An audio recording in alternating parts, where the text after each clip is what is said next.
Hey, Dr. Christensen here with you. I want to talk about how to figure out what are your best thyroid levels. You know, labs have a normal range. There's an optimal range you'll hear about, various versions of that. But we can personalize that even further, and it makes a huge, huge difference. So for a quick preface, we've made a calculator so you can plug in your information into it about your age, your health status, menopausal, not, gender, things along those lines, and it can just spit out this answer for you. And if you want to learn more about how these things are figured out, stay tuned, I'll cover all of that. So for the starters, let me just go into how the normal range is not enough. Then I'll talk about more variables that are relevant to determine what your best range should look like. So normal ranges, the lab results, they give normal ranges, like here's your high and here's your low. Now the drawback is that these normal ranges are averages for populations. And the main population who gets thyroid blood tests are people that have thyroid disease. So you can see how that average will not be relevant to the healthy population. And you know, what is the purpose of the test? You want to see if someone's got healthy thyroid function or not. So if we just say if they're average, like everyone else is getting thyroid tests, it's not really answering that question. So the pitfalls are that the normal ranges were established without really thinking about, whether or not we're looking at people who have relevant symptoms. And this comes up because we use these things both to diagnose thyroid disease, to say someone who's struggling with fatigue, whether it's caused by the thyroid or not. But we also use this to determine whether or not someone who's on thyroid treatment, if they're on the best treatment, and if symptoms that they have are from their thyroid or are from something else. Someone who's on treatment says, hey, I'm still tired, and if their labs are normal, a doctor is often inclined to say, well, it's either not relevant or it's not from your thyroid. But the pitfall is that there's this cutoff between normal and optimal because it's a biased population. So what optimal ideally would take into account, one big thing is just diurnal variation. People who get thyroid tests don't have them all done at the same time. In a perfect world, we'd be comparing levels that were done between 6 a.m. to 10 a.m. because other times of the day, your scores can be different. And that factors into the average, and many who have been tested have had that skew the average. Also, fasting status is relevant. Non-fasting levels will give very erratic scores as well. People that have goiters, they will have different thyroid levels because they've got more mass and more inflammation of the gland and more blockage of the response to the hormones. Those who have a personal history of thyroid disease, pretty obvious that someone with thyroid disease, you can expect them to have different scores than healthy people would. Thyroid symptoms, family history, presence of thyroid antibodies, these are more factors that skew results. And finally, changes in ultrasound. So the earliest thing that shows up even before antibodies is diffuse hypoechogenicity. Fancy way of saying there's spots to where the sound does not echo quite as strongly. And these are like dead gaps within the gland itself. And these things show up well before antibodies. So if you could do a good job and you could screen all these variables and get people that didn't have signs of thyroid disease based upon these factors, you'd see something different than what we call the normal range. And by different, the gap is more relevant for TSH than it is for the T3 and the T4. And I'll talk a bit about that. So the TSH is something that is quickly controlled by the brain, and it's the first line to shift what the thyroid is doing. So if the amount of hormone in your body is too high or too low, your brain works to adjust that by controlling the TSH. Now the free hormones, those are what is in circulation. So they certainly do change, but they're not the first thing to change, and they don't change in a way that's always predictable. There's an image I'm going to share with you, and this image shows how the scores of TSH and free T3 and free T4, how they fit together amongst a large number of people across a different range of high and low thyroid levels. And you would think that, so the TSH being backwards, you would talk about that. When the TSH is higher, there's less hormone output. When the TSH is lower, there's more hormone output. So you'd think that a high TSH would mean low T3 and low T4. And vice versa, that a low TSH would mean high T3 and T4. And at the severe extremes, if someone had no thyroid output at all, then eventually they would have a very high TSH and low levels of T3 and T4. Or if someone were taking 5 times as much thyroid as they needed, they would have an extremely low TSH and then high T3 and T4. But the problem is that in between the extremes, they do not sync up. So the T3 and T4 are what the hormones are in circulation, and your body works really hard to keep reasonable amounts in circulation, even if there's the wrong amounts coming out of your thyroid. So think about this like you want to know how much gas is in the gas tank, but you read the gas in the gas lines of your car. Well, the gas lines are going to get low when you're out of gas, but they're not going to warn you when you're getting close to out of gas. They're going to be fine until it's empty. And that's a lot like how the free T3 and T4 work. So they don't vary as much between optimal levels and normal levels. Now, the other consideration is that we've had many large studies that have pulled together these data points and looked at just how scores are in different populations.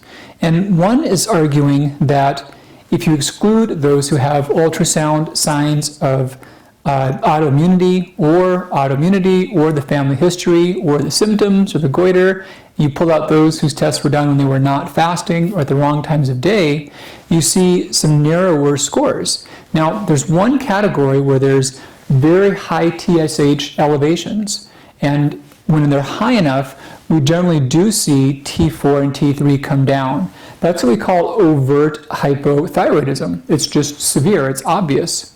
And then we have a spot short of that to where the TSH is high, but the T4 has not yet come down. Some people in this range don't have symptoms, curiously enough. This is called subclinical hypothyroidism. Then we've got this thing we call the normal laboratory range. And within that, we've got the range of findings for those who have good thyroid function.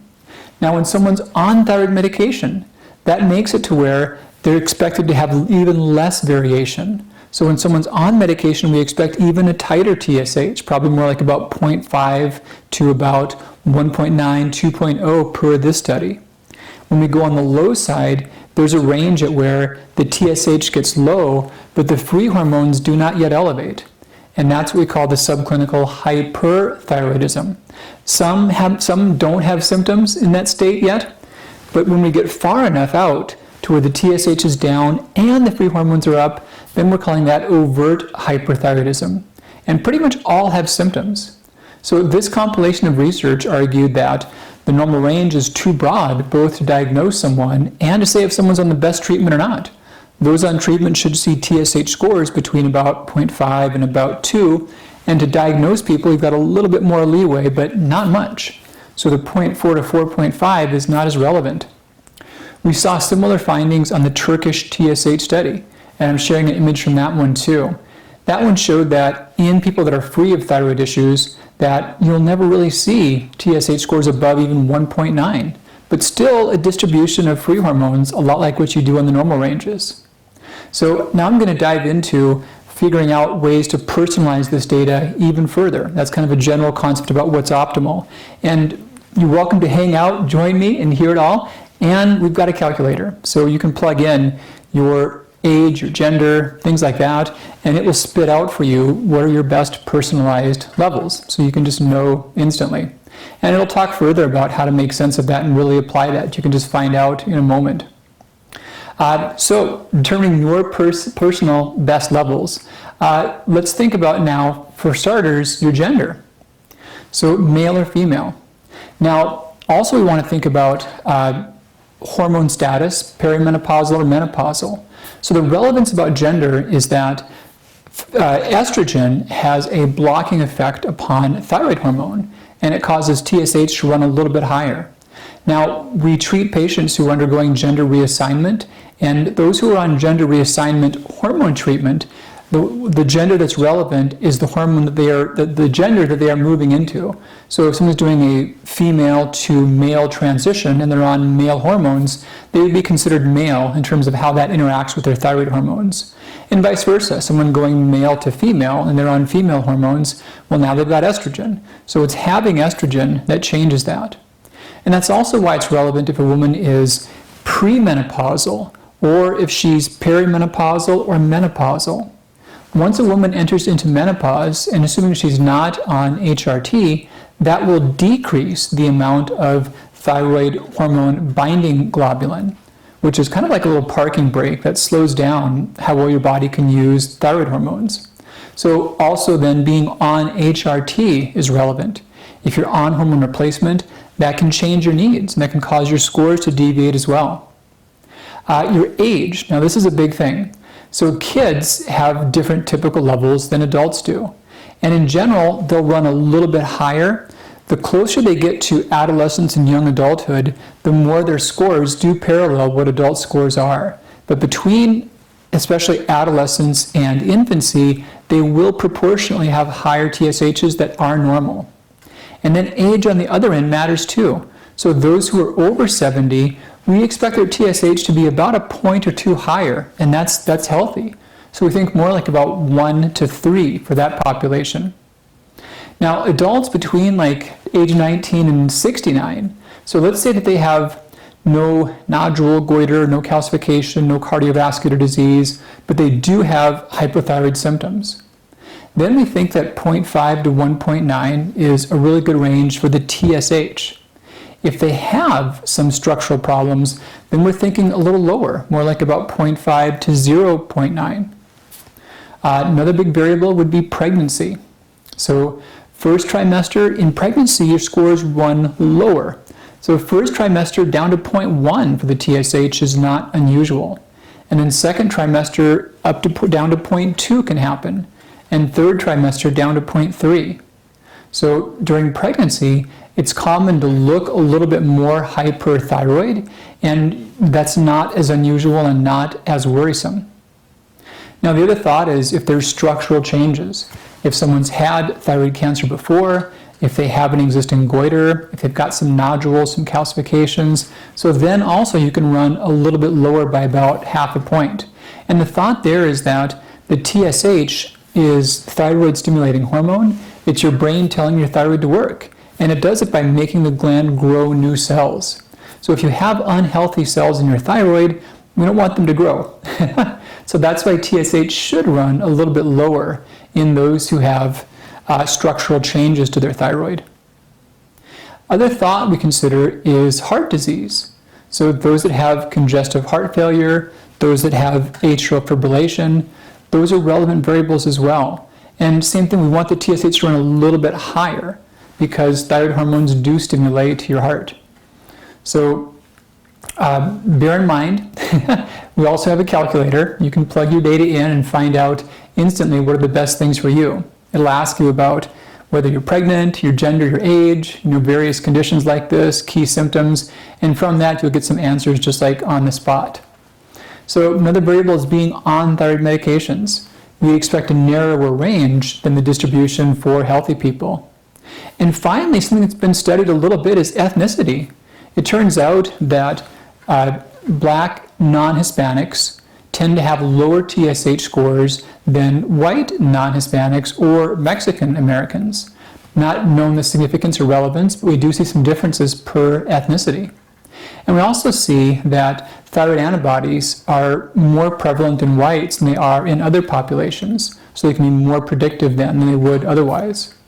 So a lot of variables, and the point is that far too often doctors will take a look at labs and say, oh, you're normal, let's call it good. And it's so much more important than that. So normal is better than not, for sure, but there's normal, there's optimal, and there's your personal levels. So that's a great thing to know about, and I talked about the big variables behind that, and you can find out more with the free thyroid calculator and work out what your best levels are in a moment. Dr. C here with you, and take great care. We'll talk again really soon. Bye-bye.